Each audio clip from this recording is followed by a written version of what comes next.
உழைப்பதற்கு அண்ணா பிறந்தார்.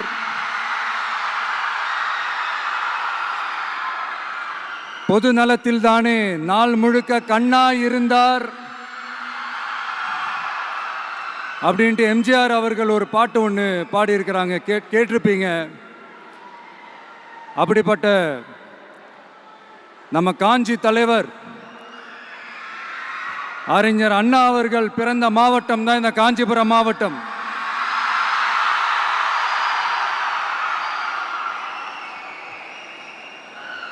தன்னுடைய வழிகாட்டின்றதுனாலேயே தான் ஆரம்பித்த கட்சியினுடைய கொடியில் அறிஞர் அண்ணா அவர்களை வச்சவர் எம்ஜிஆர்.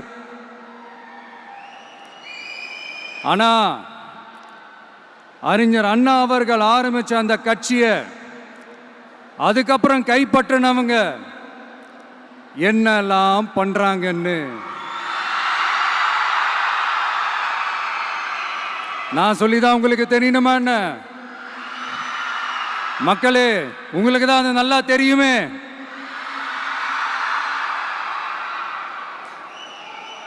தனிப்பட்ட முறையில் எங்களுக்கும் அவங்களுக்கும் எந்த பிரச்சனையும் கிடையாதுங்க. எந்த வாய்க்கா வரப்பு தகராறுலாம் எதுவுமே கிடையாதுங்க. அப்படியே இருந்தாலும் அது நம்ம கண்டுக்கவே போறது இல்லைங்க. தனிப்பட்ட முறையில் அவங்களுக்கு வேணா நம்ம மேல வன்மத்தோட இருக்கலாங்க. ஆனா நாமெல்லாம் அப்படி கிடையவே கிடையாதுங்க. ஆனா உங்களை என்ன நம்ம எல்லாரையும் பொய் சொல்லி நம்ப வச்சு ஓட்டு போட வச்சு ஏமாத்தினாங்கல்ல,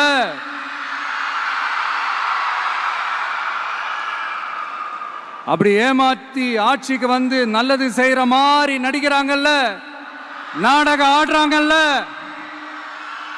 அவங்கள எப்படி நம்ம கேள்வி கேட்காம இருக்க முடியும்? அதனால அவங்கள நம்ம கேள்வி கேட்காம விட போறதே இல்லை.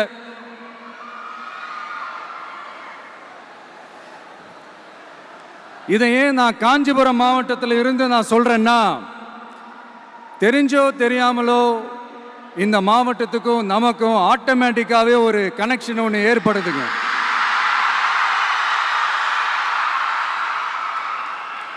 ஏன்னா நம்மளுடைய முதல் கள பயணத்தை தொடங்கினதே பரந்தூர்ல இருந்து தான். பரந்தூருக்கு போய் அந்த மண்ணில் நின்று அந்த மக்களுக்காக கேள்வி கேட்டதும் இதே அண்ணா அவர்கள் பிறந்த காஞ்சிபுரம் மாவட்டம் தான். இன்னைக்கு ஒரு பெரிய மனவேதனைக்கு அப்புறம் இந்த மக்கள் சந்திப்பு நிகழ்ச்சிக்கு வந்திருக்கிறதும் அதே அண்ணா அவர்கள் பிறந்த காஞ்சிபுரம் மாவட்டம் தான்.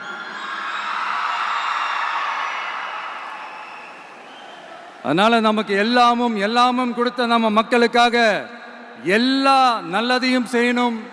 அதுவும் சட்டப்பூர்வமாக செய்யணும், அங்கீகாரத்தோட செய்யணும், அதிகாரப்பூர்வமாக செய்யணும், ஒட்டுமொத்த தமிழ்நாட்டு மக்களுக்கும் செய்யணும், ஒரே மாதிரி செய்யணும், ஒரே எண்ணத்தோட செய்யணும். அந்த ஒரே லட்சியத்தோட தான் நாம் அரசியலுக்கே வந்திருக்கிறோம். அதனால தான் மக்களிடம் செல் அப்படின்னு சொன்ன அண்ணாவை கையில் எடுத்தோம். அவங்க சொன்ன மாதிரி மக்களை நோக்கி போறோம். ஆனா மக்களிடம் செல்னு சொன்ன அண்ணாவை மறந்தது யாரு?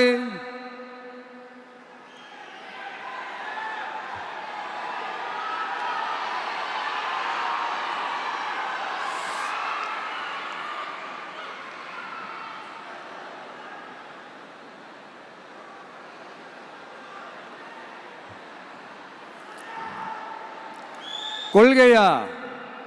அதனப்பா கிலோ என்ன விலை என்னன்னு கேட்கிற அளவுக்கு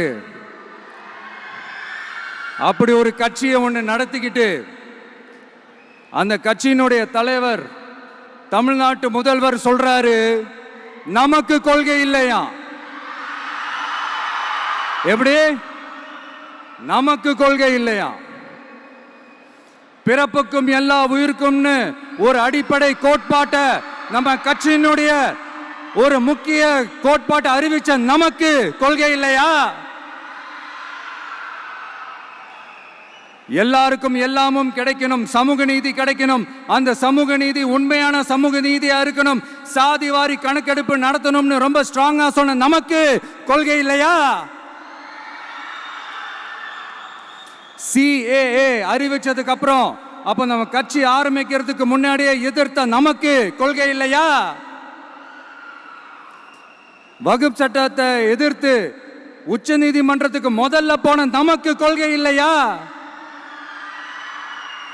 நீட்ட வந்தா ஒழிச்சிருவேன், நீட்ட வந்தா அழிச்சிருவேன், ஆட்சிக்கு வந்தவனே ரத்து செய்யறதே நீட்ட தான், அப்படி இப்படின்னு கதையெல்லாம் விடாம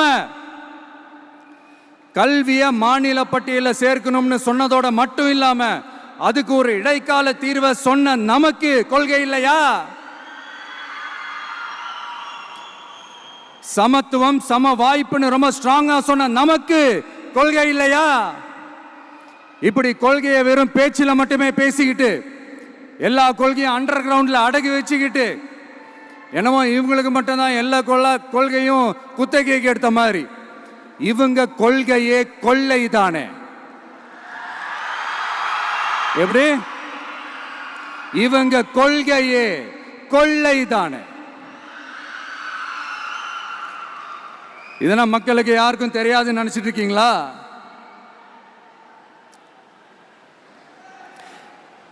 எங்க கட்சி ஒன்றும் சங்கரமணம் இல்லைன்னு சொன்னது யாரு? யார் சொன்னாங்க? ஏன் சொன்னாங்க? எதுக்கு சொன்னாங்க? இப்போ உங்க கட்சியில என்ன நடந்துகிட்டு இருக்குது அதையும் கொஞ்சம் யோசிச்சு பாருங்க, இதையும் கொஞ்சம் யோசிச்சு பாருங்க. அதனால பாப்பா, பவள விழா பாப்பா, நீ பாசாங்கு காட்டாத பாப்பா. நீ நல்லவர்கள் போல் நடிப்பதை பார்த்து நாடே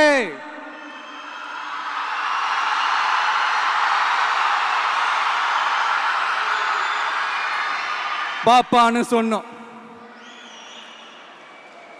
அப்ப கூட பாத்தீங்கன்னா பாப்பான்றது ரொம்ப ஆசையா பாசமா சாஃப்டா தான் சொன்னோம். அதையே நீங்க அதிர்ச்சியா எடுத்துக்கிட்டீங்கன்னா அதுக்கு நாங்க என்ன பண்றது? அதே நீங்க விமர்சனம்னு சொன்னீங்கன்னா நாங்க என்ன பண்றது?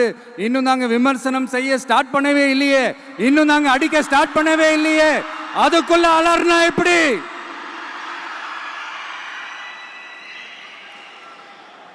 அதனால உங்க அரசவை புலவர்கள் யாராவது இருந்தாங்கன்னா கர்ச்சீஃப் எடுத்து அவங்க கண்ணீரை துடைத்து விடுங்கள்.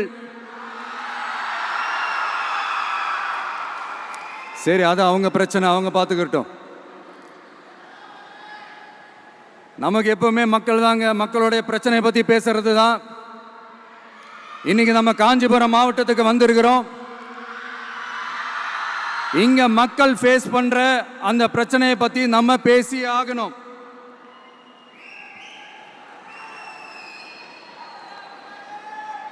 இந்த காஞ்சி மண்ணை வாழ வைக்கிற ஜீவ நதி பாலாறு, உயிர் நதி பாலாறு.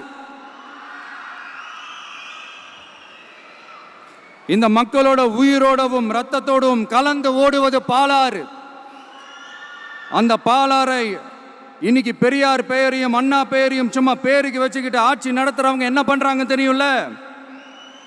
சுரண்டிட்டாங்க, கொள்ளையடிச்சிட்டாங்க, நாசம் பண்ணிட்டாங்க, மோசம் பண்ணிட்டாங்கன்னு இன்னும் என்ன வேணாலும் சொல்லலாம். ஆக மொத்தம் அழிச்சிட்டாங்க.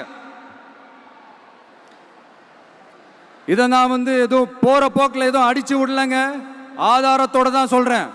அனுமதிக்கப்பட்ட அந்த லெவலை தாண்டி 22,70,000 யூனிட் மணலை கொள்ளையடிச்சிருக்கிறாங்க.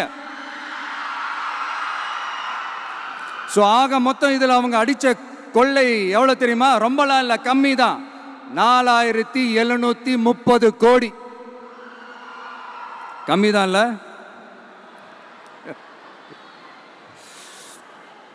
இதுக்கெல்லாம் அவங்க ஆதாரம்லாம் கேட்க முடியாது. ஏன்னா இந்த ஆதாரம்லாம் ஆல்ரெடி கோர்ட்ல இருக்குது, அமலாக்கத்துறை டிபார்ட்மெண்ட்ல இருக்குது. அந்த டிபார்ட்மெண்ட்ல வேலை செஞ்ச சில நல்லவர்கள் அவங்க அடிச்ச அந்த கொள்ளையெல்லாம் தாங்க முடியாம வெளியில சொன்ன அந்த ஆதாரங்கள் இதெல்லாம் சம்பந்தப்பட்டவங்களுக்கு இன்னும் நல்லாவே தெரியும். அதனால இது சம்பந்தமா ஆதாரங்களை கொடுலாம் அவங்க கேட்க முடியாது.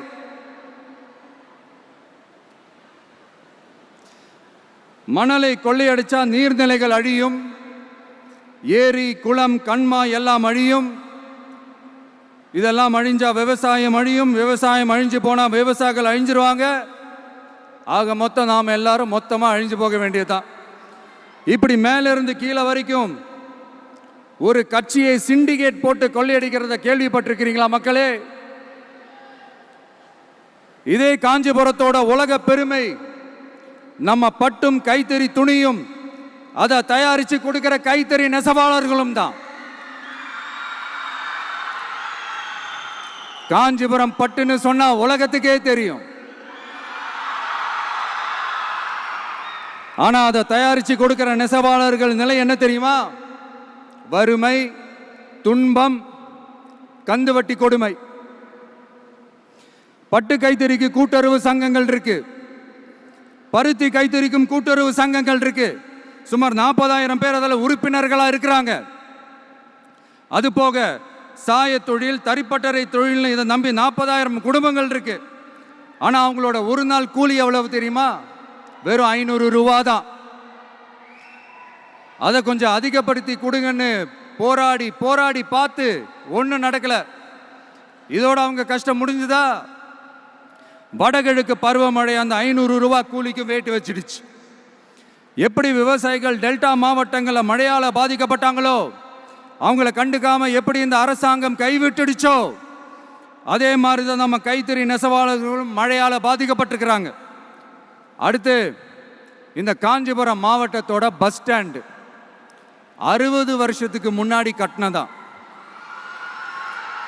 அண்ணா அவர்கள் ஆட்சிக்கு வந்தப்போ கட்டியிருப்பாங்க போல. அது இன்னும் புதுப்பிக்க கூட முடியாம கேட்டா என்ன சொல்லுவாங்க? அந்த லேண்டு வந்து கேஸில் இருக்குது.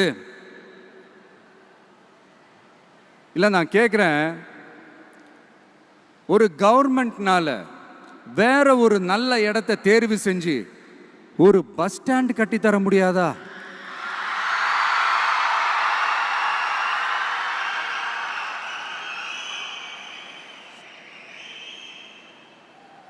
பிரச்சனை என்ன தெரியுமாங்க? அவங்களுக்கு மக்களை பத்தி யோசிக்கிறதுக்கே நேரம் இல்லை. அதுதான் பிரச்சனை.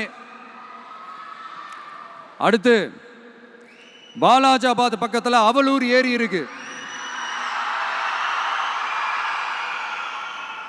அது பாலாற்றை விட உயரமா இருக்கு. அதனால என்ன ஆகுதுன்னா, ஆத்து தண்ணி ஏரிக்கு போக முடியாம போயிடுது. அதை சரி பண்ணி அந்த இடத்துல ஒரு தடுப்பணையை கட்டினா ஏரி நிறைய தண்ணி நிற்கும். அப்படி நின்னா அவலூர் மட்டும் இல்ல, ஆசூர் உட்பட இன்னும் எத்தனை கிராமங்கள், எத்தனை ஆயிரம் ஏக்கர் விவசாயம் நல்லா நடக்கும். இதுக்கு இன்னும் எத்தனை வருஷம் மக்கள் கோரிக்கை கொடுக்கணும், மக்கள் போராடணும். இந்த பிரச்சனையெல்லாம் இருக்கிற அதே காஞ்சிபுரம் மாவட்டத்தில் தான் பரந்தூர் ஏர்போர்ட் கட்டுற பிரச்சனையும் இருக்குது. அந்த பிரச்சனையில கண்டிப்பா நாங்க விவசாயிகள் பக்கம் தான் நிற்போம். அதுல எந்த மாற்று கருத்துமே கிடையாது. இந்த கவர்மெண்ட் பரந்தூர் விவகாரத்தில் எங்களுக்கோ இல்லை விவசாயிகளுக்கோ எந்த விதமான காரணங்கள் சொல்லி எஸ்கேப் ஆகவே முடியாது. இப்படி மக்களுக்காக மக்களோட பிரச்சனைகளை எடுத்து பேசுறதுனால இப்போ ஆட்சியில் இருக்கிறவங்களுக்கு நம்ம மேலே ஒரு ஆத்திரம் வரத்தானே செய்யும். அதனால தான் நீங்கள் பார்த்தீங்கன்னா சட்டசபையில் ஆரம்பித்து ஒரு சாதாரண நிகழ்ச்சி வரைக்கும் எல்லா மேடையிலையும் மேடைக்கு மேடை டிவிக்கே தான். டிவிக்கே அவதூறு, அவதூறு டிவிக்கே, டிவிக்கே அவதூறு, அவதூறு டிவிக்கே. இதுக்கெல்லாம் கண்டிப்பா நாங்க பதில் சொல்லுவோம், சொல்லாமலாம் இருக்க மாட்டோம். இப்ப கூட கரூரை பத்தி பேசுவேன்னு எதிர்பார்த்திருப்பாங்க. அதை நான் கொஞ்சம் அப்புறமா பேசுறேன். பட் இப்போ நம்மளுடைய விஷன் என்னன்னு சொல்லணும்னு நான் கொஞ்சம் ஆசைப்படுறேன். நம்ம ஆட்சிக்கு வந்தா, அது என்ன வந்தா,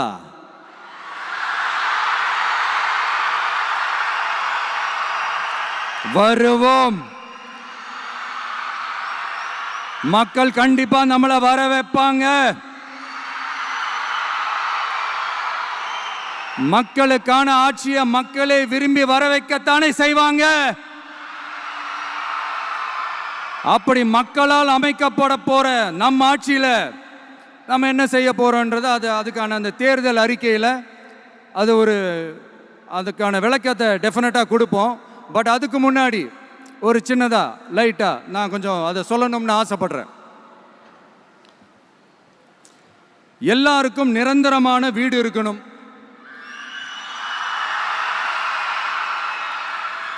ஒவ்வொரு வீட்டுக்கும் ஒரு மோட்டார் சைக்கிள் வாகனம் உறுதியா இருக்கணும்.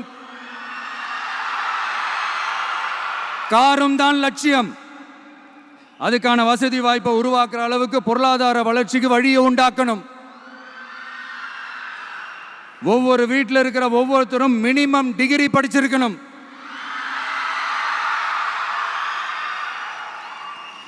ஒவ்வொரு வீட்லையும் குறைந்தபட்சம் ஒருத்தருக்கு நிரந்தர வருமானம் கிடைக்கணும். அதுக்கான வேலை வாய்ப்பை உருவாக்கணும். அதுக்கு தகுந்த மாதிரி கல்வியில பாடத்திட்டத்தில் சீர்திருத்தம் செய்யணும்.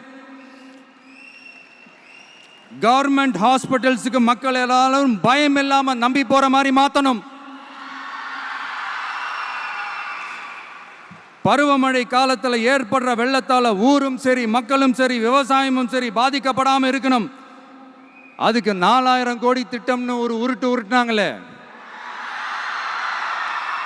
அந்த மாதிரிலாம் எதுவும் இல்லாம உண்மையான ஒரு பாதுகாப்பு திட்டத்தை உருவாக்கணும். மீனவர்களோட, தொழிலாளர்களோட, நெசவாளர்களோட, அரசு ஊழியர்கள் மற்றும் ஆசிரியர்களோட கருத்து கேட்டு அவங்களுக்கான பாதுகாப்பு மற்றும் வளர்ச்சி திட்டங்களை உருவாக்கணும். உருவாக்குறது மட்டும் இல்லை, அதை செயல்படுத்தணும். முக்கியமாக இண்டஸ்ட்ரியல் டெவலப்மெண்ட்ஸில் கான்சென்ட்ரேட் பண்ணணும். எல்லாத்தையும் விட ரொம்ப ரொம்ப முக்கியம், சட்டம் ஒழுங்க ரொம்ப ஸ்ட்ரிக்டாக வச்சிருக்கணும். நம்மளுடைய அம்மா, அக்கா, தங்கச்சிகள், அவங்களுடைய பிள்ளைகள், குழந்தைகள் எல்லாருக்கும் பாதுகாப்பை, அதுவும் உண்மையான ஸ்ட்ராங்கான பவர்ஃபுல்லான பாதுகாப்பை உண்டாக்கணும். அண்ணா யூனிவர்சிட்டியில் நடந்த அந்த பெண்ணுக்கு நடந்த அந்த பிரச்சனை மாதிரியோ, இல்ல கோவையில் நடந்த அந்த கல்லூரி பெண்ணுக்கு நடந்த பிரச்சனை மாதிரியோ அதெல்லாம் நடக்க விடவே கூடாது. நம்ம வீட்டு பெண்கள் ஸ்ட்ராங்கா, பயமே இல்லாம தைரியமா இருக்கணும்.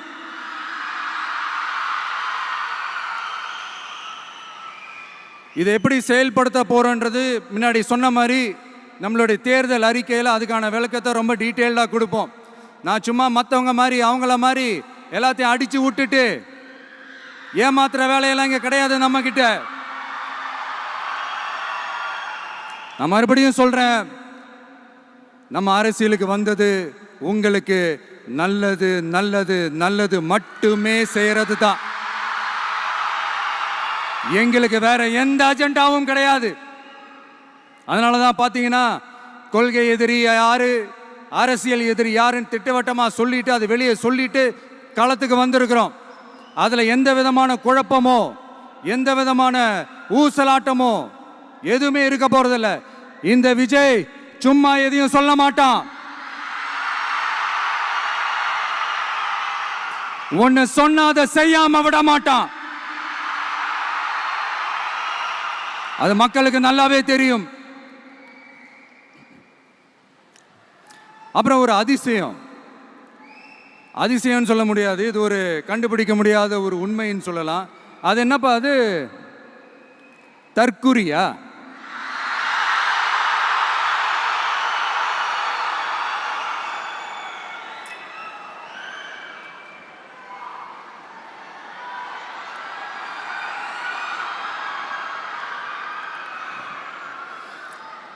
நம்ம டிவிகேக்கு சப்போர்ட் பண்ற கோடிக்கணக்கான லட்சக்கணக்கான மக்கள், நம்மளுடைய நண்பிகள், நம்மளுடைய ஜென்சி கிட்ஸ்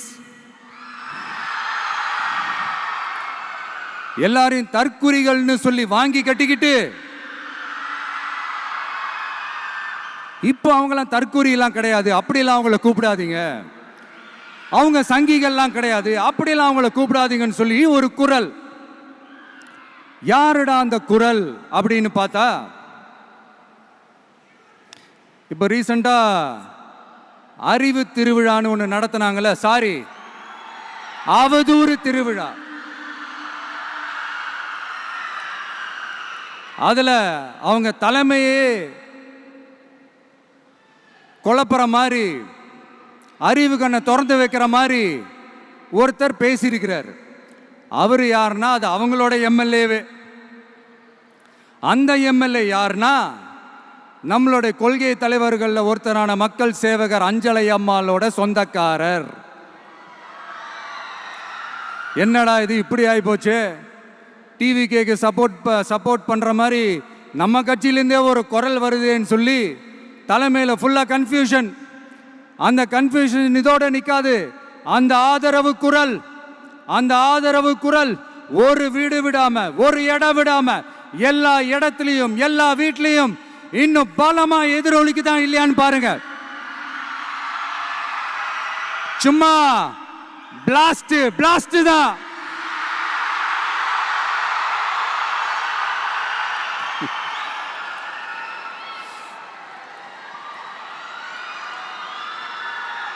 இது இன்னைக்கு நேத்தெல்லாம் நடக்கலைங்க. 1972 நடந்து முடிஞ்சிருச்சு. எப்போ எம்ஜிஆர் அவர்கள் கட்சி ஆரம்பிச்சாங்களோ அப்பவே அது ஒரு கூத்தாடி கட்சி. எப்போ எம்ஜிஆர் அவர்களுக்கு பின்னாடி அத்தனை மக்கள் திரண்டு நின்னாங்களோ அப்பவே அது ஒரு கூத்தாடி கும்பல். நடிகர் கட்சின்னு சொன்ன ஒருத்தர் அதுக்கப்புறம் எம்ஜிஆர் கூடயே போய் சேர்ந்துட்டாரு. இன்னொருத்தர் இவரெல்லாம் ஒரு ரவுண்டு தாங்க வருவார், ரெண்டாவது ரவுண்ட்லாம் காணாமல் போயிடுவார்னு சொல்ல இன்னொருத்தர் அதுக்கப்புறம் போய் எம்ஜிஆர் கிட்டே போய் சேர்ந்துட்டார். ஸோ இந்த மாதிரி இவங்க 2 பேர் மட்டும் இல்லை, ஒட்டுமொத்த தமிழ்நாட்டு மக்களும் எம்ஜிஆர் அவர்கள் கூட தானே போய் சேர்ந்தாங்க.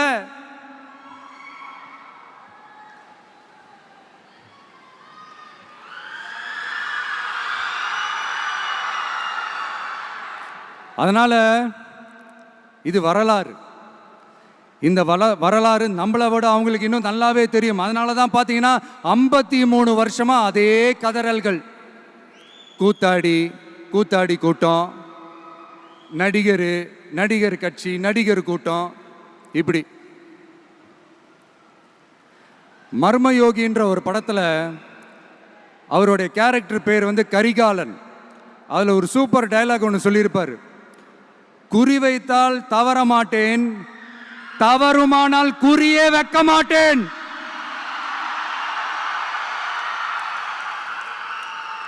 இதெல்லாம் யாருக்கு சொல்றோம், எதுக்கு சொல்றோம்னு புரிய வேண்டியவங்களுக்கு புரிஞ்சா நல்லா இருக்கும். ஏண்டா இந்த விஜய தொட்டோம்,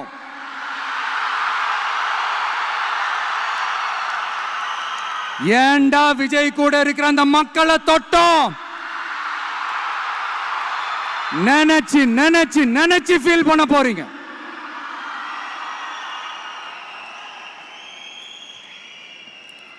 அப்புறம் நமக்கு இந்த அரசியல் புரிதல்லாம் இல்லை, அது இல்லை, இது இல்லை. அப்புறம் நான் கேட்குறேன், மக்கள் எல்லாரும் உங்களுக்கு தற்குறிகளா?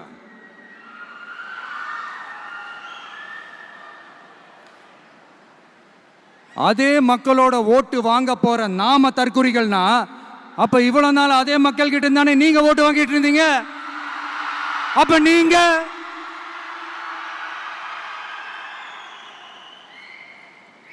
அந்த மக்களுக்கு நீங்க காட்டுற மரியாதையும் நன்றியும் இதுதானா? ஒண்ணு மட்டும் சொல்றேன், எழுதி வச்சுக்கோங்க. இந்த தற்குறின்னு சொல்றீங்கல்ல, இந்த தற்குறிகள்லாம் ஒன்னா சேர்ந்துதான் வாழ்நாள் பூரா விடையை கண்டுபிடிக்காத முடியாத அளவுக்கு உங்க அரசியலே ஒரு கேள்விக்குறியாக்க போறாங்க.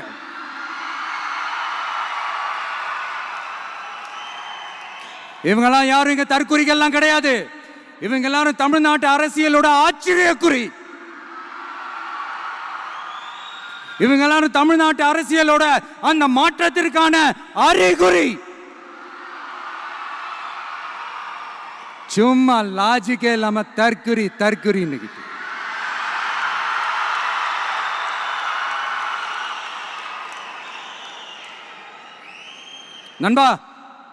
நம்பி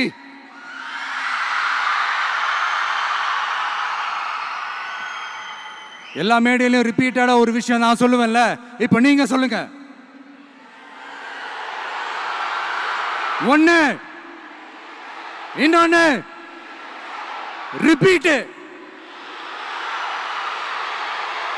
ஒண்ணு. இன்னொன்னு, இந்த போட்டி எப்படி இருக்க போகுதுன்னா, மக்களோட மக்களா நிக்கிற நமக்காக மக்களே டிசைட் பண்ணி போறாங்க. My dear sir, my dear uncle,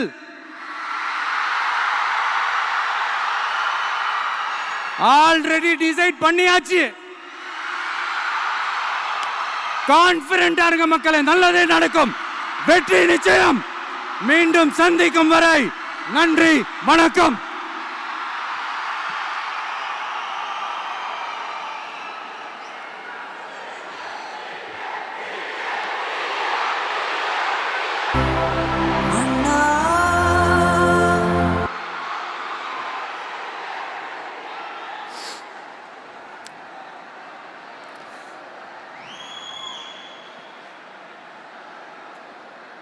வெளியில் போக பர்மிஷன் கிடைச்சவொன்னே கூடிய சீக்கிரம் வெளியில் வருவோம்.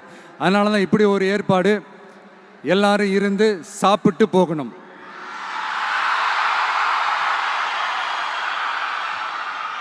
நன்றி, வணக்கம். சொல்ல மறந்துட்டேன், என் நெஞ்சில் குடியிருக்கும்